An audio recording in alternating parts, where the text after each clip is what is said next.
So I'm wondering, how many of you are here for the first time tonight? Can you raise your hand if it's your first time?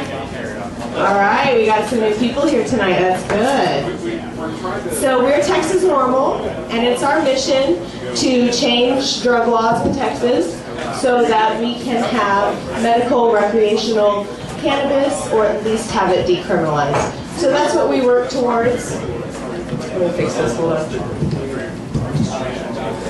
Okay, that's better.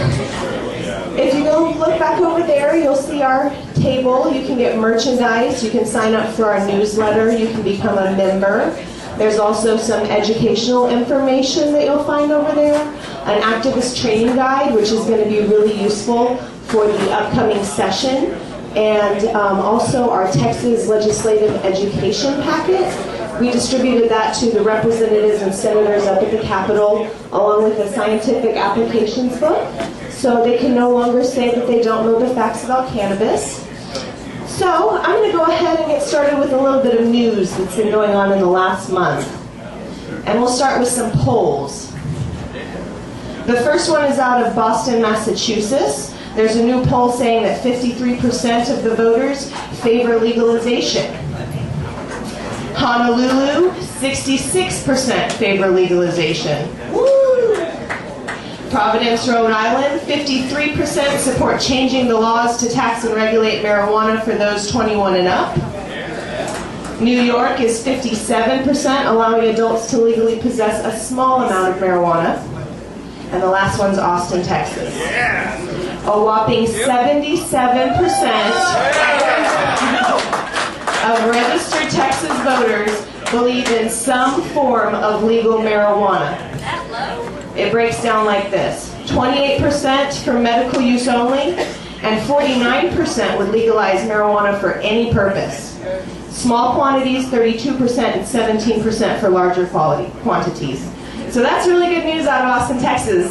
Over three quarters in Texas. Now let's talk about some current events. There was a live debate in Dallas with 4 Republican candidates for lieutenant governor.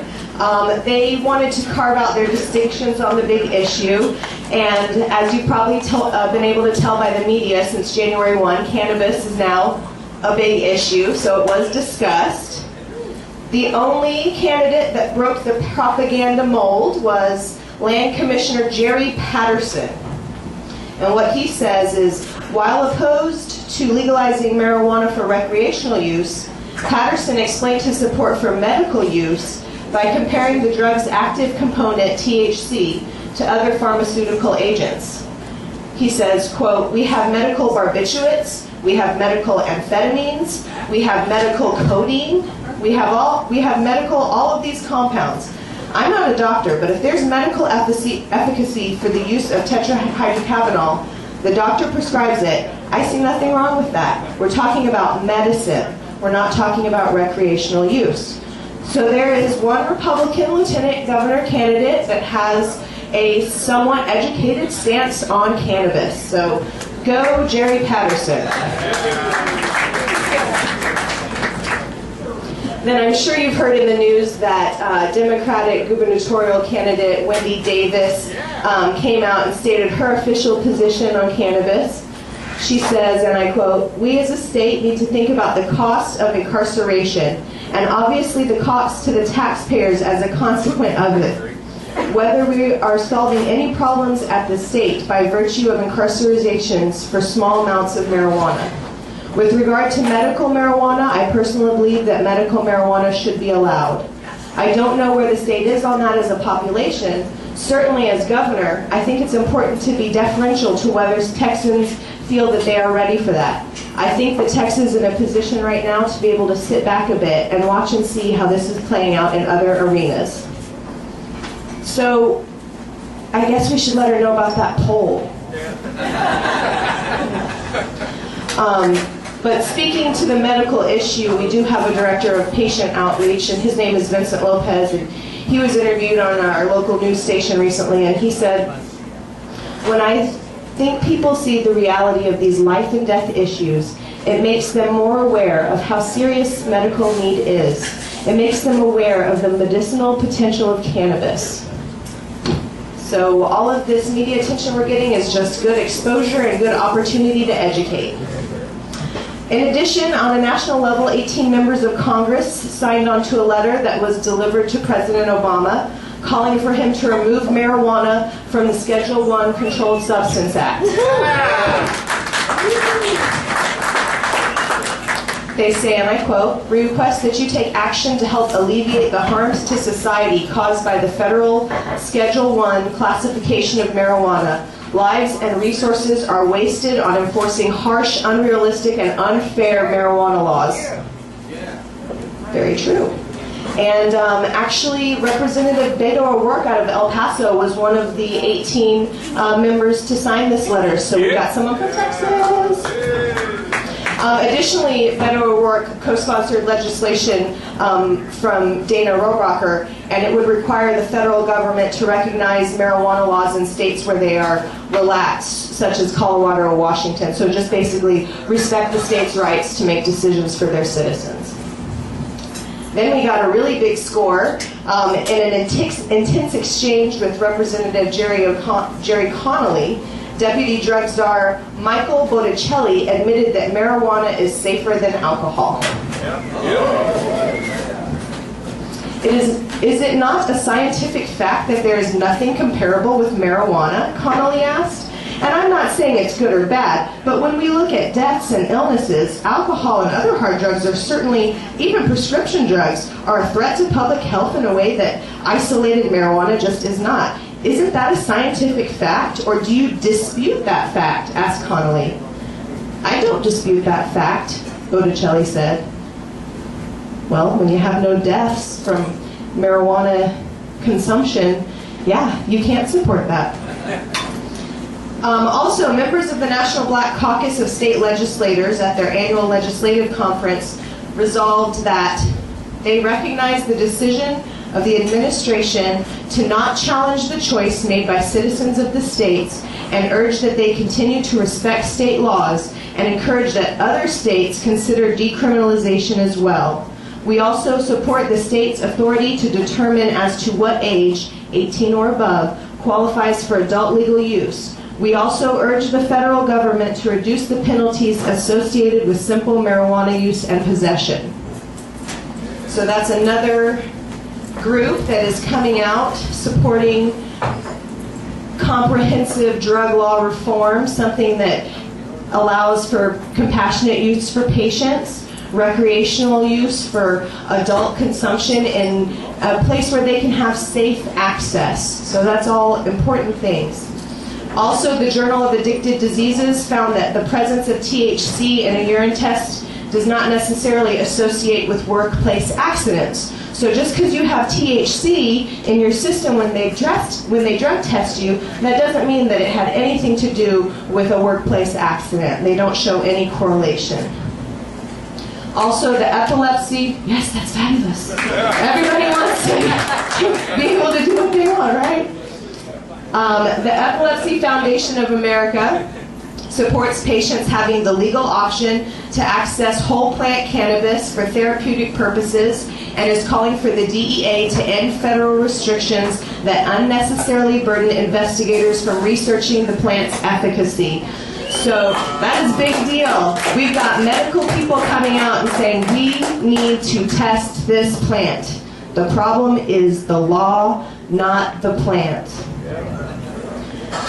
All right, now in Washington, D.C., our nation's capital, the members of the U.S. House and Senate have approved an amendment to the federal farm bill.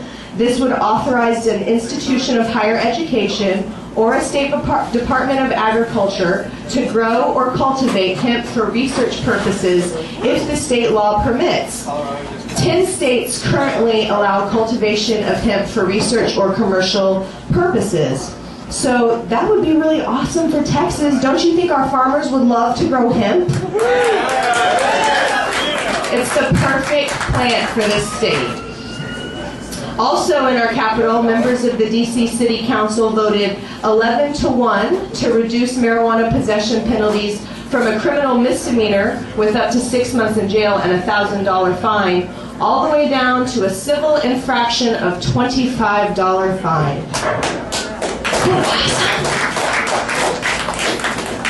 Those are almost as harsh as our laws here. I'd love to have a $25 fine instead of what our penalties are.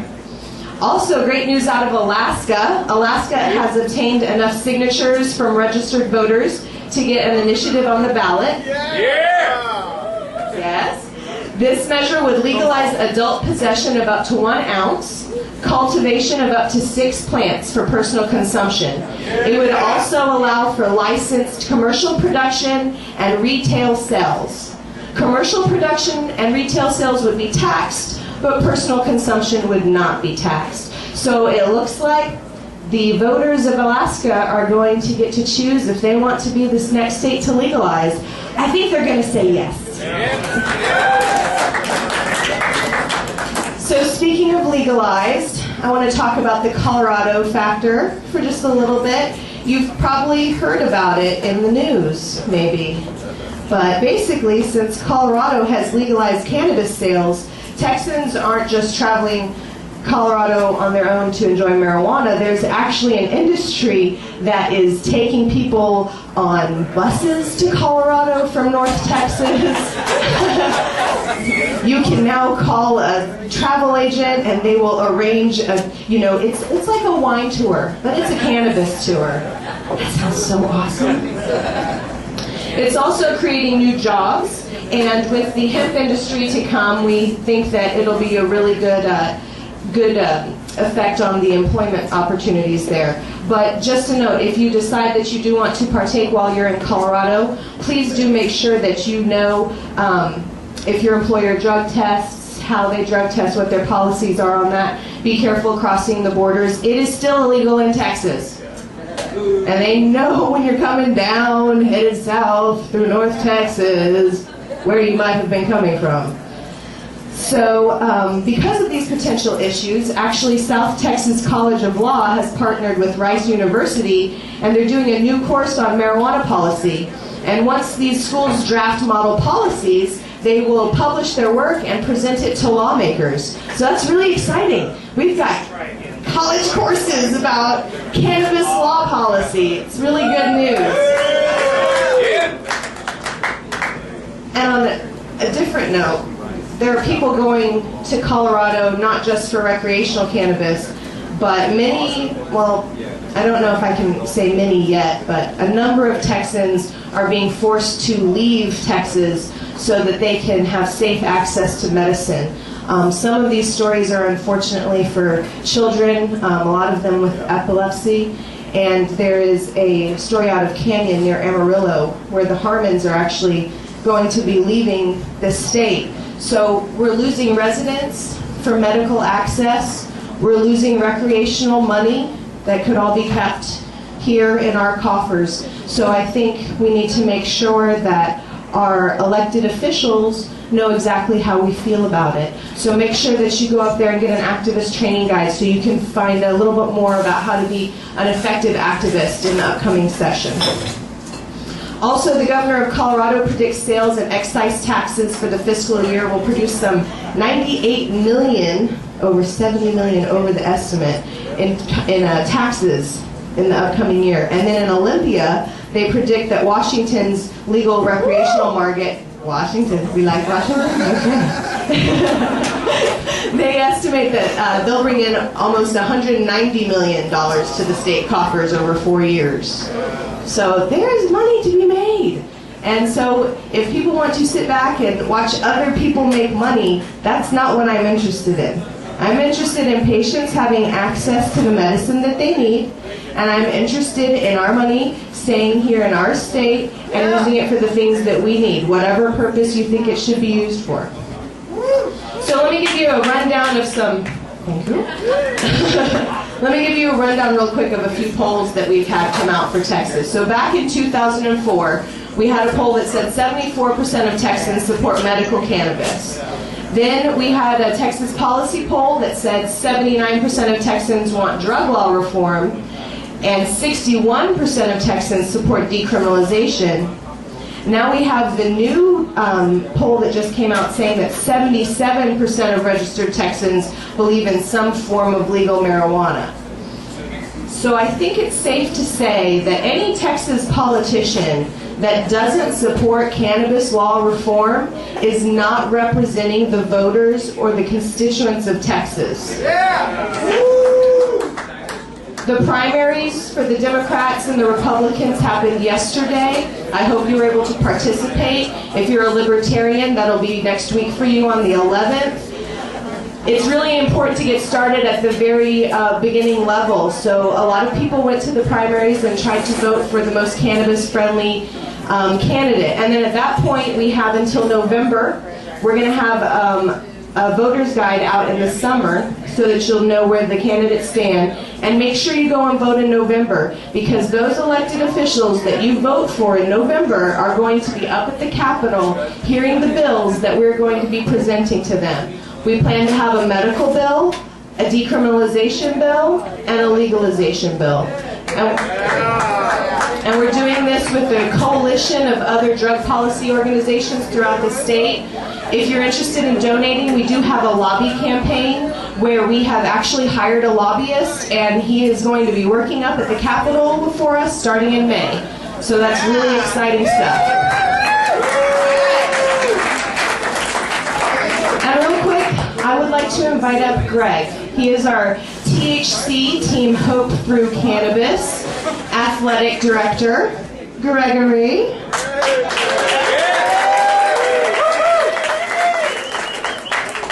Good evening, TXNORML. As Jack said, my name is Gregory Hanch, and I serve as Athletics Director, Fitness Director for TXNORML. And we have a team here. It's called Team Hope Through Cannabis, or THC. And what we aim to do, well, first what we do is charity walks and races around Austin. We attend sporting events, and we plan big events. All of which I'll tell you more about in a little bit. But our aim is really to outreach with the broader community, build relationships with active people and athletes, both amateurs and professionals, and we aim to break stereotypes about marijuana use and physical activity. I don't want to even give those stereotypes the dignity of mentioning them, but I'm sure you know what I'm referring to. And ultimately, we want to help the state of Texas establish better marijuana laws. I'm just curious, by a show of hands, how many people in here have ever played an organized sport? Wow.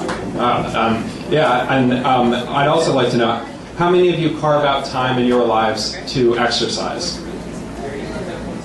Pretty good, pretty good. Now, I mean, we have a pretty small sample size, but I think it's pretty clear that that fitness and athletics are a big part of our culture, a big part of our society. And we all know that marijuana and marijuana use is also a major components of our society and our culture. And I think there's a lot of overlap there. We have some really good opportunities to make some inroads with the fitness and athletics community. Get them on our side. A lot of them already are, but you know, this is a huge interest group that we can and we are building relationships with and getting them to do the education that we do and the outreach and getting them to talk to their legislators. And I'm sure out of the people who raised their hands, at least a few of you have probably been have probably experienced being blocked from participating in sport or physical activity due to marijuana prohibition or due to drug testing. And there's probably at least a few of you who use marijuana to treat pain or sports-related injury or related medical conditions. And on those points, I think you'll notice that marijuana and sports, that particular issue, has actually been quite a hot topic recently. The examples that I'm going to give you relate to the National Football League. But I assure you, these conversations are happening really across the spectrum of the fitness and athletics community. Recently, the NFL commissioner said, "We will follow medicine, and if they determine that this being medical marijuana, could be a proper usage in any context, we will consider that." The coach of the... I I agree. And the coach of the Super Bowl champion Seattle Seahawks, welcome to our new friends here from Washington. He took it a few steps further and said, I would say that we have to explore and find ways to make our game a better game and take care of our players in whatever way possible.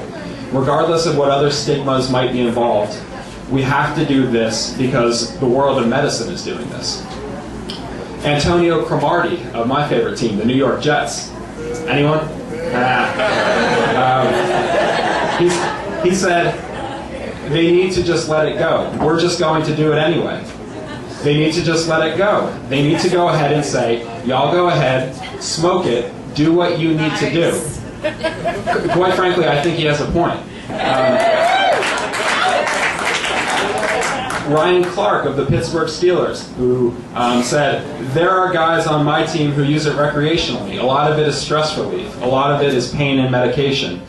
Guys feel like, if I can do this, it keeps me away from maybe Vicodin. It keeps me away from pain prescription drugs and things that guys get addicted to. Guys look at this as a more natural way to heal themselves, to stress relief, and also to medicate themselves for pain. Guys are still going to do it whether they allow it or not. Yeah. Lastly, I think former NFL player Nate Jackson says it best in his book. He says, the NFL should remove marijuana from their banned substances list. Don't tell anyone about it, just stop testing for it. Pain is a big problem in the NFL. Pain management is necessary. Marijuana is the least harmful and least addictive of the painkillers players use to cope with the violent demands of the game.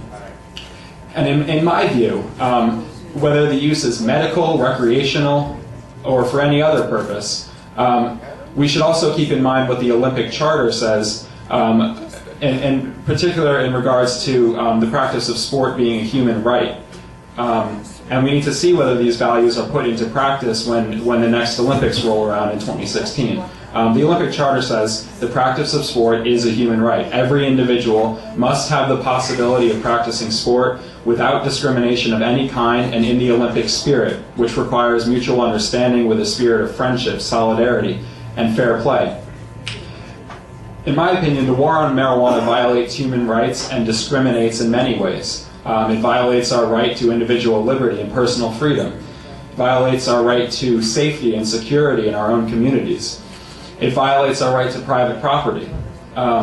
And it discriminates against, just as an example, people with low incomes and racial minorities. It also violates our right to participate in athletics and results in discrimination against cannabis-using athletes. So all of this is a core part of our message. And this is what we tell people when Team Hope Through Cannabis goes out to Town Lake or goes to a local 5K or to an Austin Aztec soccer match. Millions of Americans either take an interest in or participate in sport. Millions of Americans also consume marijuana. Look at Kareem Abdul-Jabbar, medical marijuana patient in California. Ross Rabagliati, the first male athlete to ever win an Olympic gold medal for snowboarding, who had his medal taken away from him, and then it was subsequently reinstated because it was proven that marijuana is not a performance-enhancing drug. Depends on who you ask. But, he got his medal back, but unfortunately, Olympic athletes can still have their accomplishments disregarded because they may have failed a drug test for marijuana, and that's just not right. How about Tim Lincecum, the pitcher for the San Francisco Giants, who was caught using marijuana in 2009, and then he's had a very accomplished career, Cy Young Award winner, MVP, All-Star, four-time All-Star. And his name became a big part of the debate in 2009 when California was looking at legalizing marijuana. No, that was like 2011, I believe. But it's just another celebrity example of someone who's very accomplished, very successful, and has an appreciation for marijuana. Or Michael Phelps. We all know his story. This guy should not be losing sponsorships.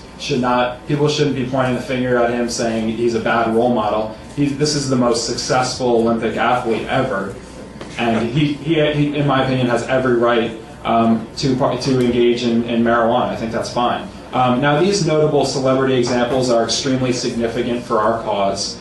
But we need to continue, and we also need to continue to encourage public figures like the ones I mentioned to be honest and transparent about their beliefs and their personal stake in marijuana and marijuana policy. But I think Team Hope Through Cannabis, our greatest strength is building relationships with the local and state fitness and athletics community, facilitating their broader involvement in Texas NORML activities like advocacy and education. So I hope you'll join us in those activities. So with that in mind, we have some great events coming up. Really encourage you to participate. We have a big event on March 22nd out at Willie Nelson's golf course in Spicewood, Texas. So what it is, it's a party, fundraiser, golf tournament. We'll have disc golf. We'll have all kinds of sponsors and vendors. Can we go? Yes, please do. Oh yeah, completely open to the public. It's $15 to join the party, and it's a great opportunity. It's a really cool environment out there. It's not your average golf course. There's no dress code. There's a recording studio attached to the pro shop, and it's been owned by for over 30 years by a widely recognized American music icon. So you can do the $15, just come out and hang out with us out there, or you can participate in the golf tournament, which is a little more, but it comes with some great perks, and it'll be a lot of fun. It's a great opportunity to play the course, and we have some awesome prizes lined up. I don't want to give anything away, but I think you'll like whatever the winner gets. Trust me on that. And what's the date? This event is on March 22nd, and the course is only 8 songs from Austin, so it's really not that far. It supports our veterans. Yes, and now this is a fundraiser for the Texas NORML Veterans Summit, which is what's the date on that? July 19th. It's on July 19th. So that's going to be a great event, and we're using this golf event to raise funds for that, and we're really excited about it. Support our troops. And then the other big event that we have this spring that we do every year is the Statesman Capital 10K. So as I mentioned, we like to go out and run. We'll do these 5Ks and 10Ks around Austin and other surrounding areas. And so, you can get your THC race tank. We have the official Team Hope Through Cannabis tank that we wear. People see us out there, and they notice us, and maybe we break some stereotypes, maybe we build some relationships. All in all, it's just good for us to have a presence at these types of events, especially the Statesman Capital 10K. Really, I'm sorry? It's April 6th. Yeah. It's we run around the Capitol, and the Capitol is our focus. I mean, we intend to change Texas law, so there's all kinds of people who are involved in policy making who go to this event, and we're one of those groups. And one thing that I'm really excited about this year with the Statesman Capital 10K is that it benefits Safe Place. Is anyone familiar with Safe Place out there? Yes. Yeah, it's an agency that is dedicated to ending sexual and domestic violence through safety, healing, prevention, and social change in Austin and Travis County. And I think it relates directly to our work as Texas NORML, because we know that marijuana is a safer substance than alcohol. And that it's okay for us to say that. In fact, it's a very relevant point for us to point out why is alcohol permitted in our society and marijuana isn't. Yeah, why? And in regards to safe place sexual and domestic violence, alcohol is proven to contribute to aggressive and violent behavior. Marijuana use does not. Alcohol use is a major factor in violent crimes. Marijuana use is not. Alcohol use contributes to the likelihood of domestic abuse and sexual assault. Marijuana use does not. So I think this is a great opportunity for us, one, to contribute to the great work that Safe Place does in our community, and for them to get on board with what we're doing because marijuana is safer than alcohol and should not be prohibited. Thank you. So you can get more information on that event and others on our Facebook page. It's like I mentioned, it's on April 6th, and it's in the morning.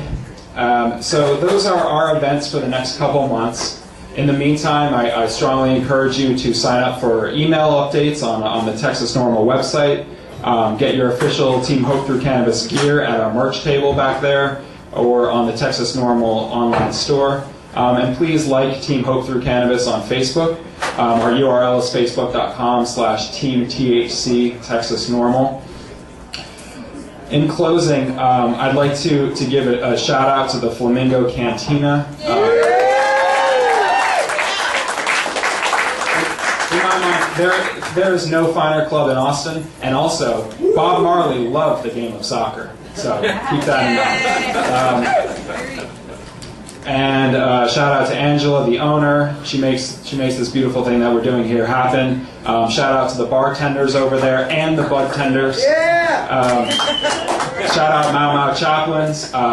We're not just going to legalize Cali herb. We're going to legalize homegrown Texas herb.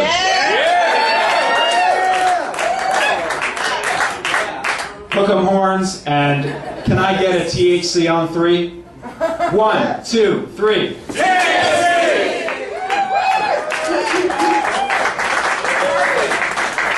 Give it up for Greg. Just went and walked Town Lake with him on Saturday. It was awesome. So those were some awesome events that you can go to for Team THC. I want to bring it back to the reason that we're here real quick. Legalizing cannabis. Whether you medicate or recreate, I think that we can all say that the problem is the law, not the plant, and we need to change that. Yes. I want to tell you a little bit about the political and legislative landscape that we face in Texas. Back in 1997, they changed the law so that drug law can only be changed at the state level. Texas does not have ballot initiative at the state level. Yeah. So that means that we are totally dependent on our elected Texas representatives and Texas senators up at the Capitol. That's why it's so important that you be here, be educated, and be active. Now is the time. So many states are legalizing, decriminalizing, getting medical cannabis. Just between now and when the legislative session starts in 2015, we could have 3 more legalized states. We could have 4 to 5 more medical states. And that's just going to be more ammunition when we go up to the Capitol. All of us together, a big machine. So whether you medicate or recreate, let's join together, get active, get involved. You can become a member over there, and let me tell you about a few events you can join us with, okay? So at first Wednesday of every month, we're here. If it's the first Wednesday of the month, we're going to be talking news. We're going to be enjoying reggae and comedy. That's what happens. But on the third Wednesday of every month, we have a strategy meeting, and it's a traveling strategy meeting. So we go all throughout Austin, and we sit down and we hash out what are we really going to do to change the laws here. The next one of those is going to be on the 19th. And it'll be followed by the Cut and Putt event that you heard about for our veterans, benefit for our Veterans Conference. That's on the 22nd. And then we have the Statesman 10K on the 6th. I will be speaking on a panel at the Libertarian State Convention on, April 12th. And then the Reggae Fest will be over 420. Yeah! If you joined 420 last year at Reggae Fest, please come and renew your membership. I know you want 420 on your card. And then on May 5th, mark your calendars, we're going to have our Texas Marijuana March, where we will all meet at City Hall and walk down Congress up to Capitol and let them know that we want cannabis in Texas.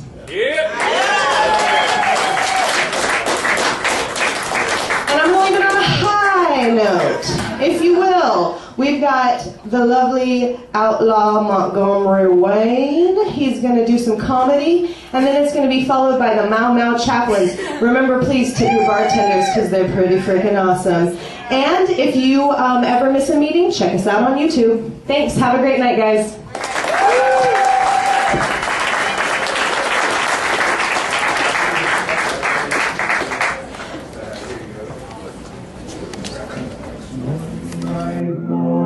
When my work is over, I'll fly away home.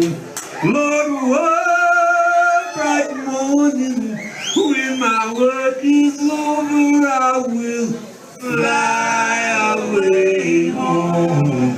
One bright morning, when my work is over,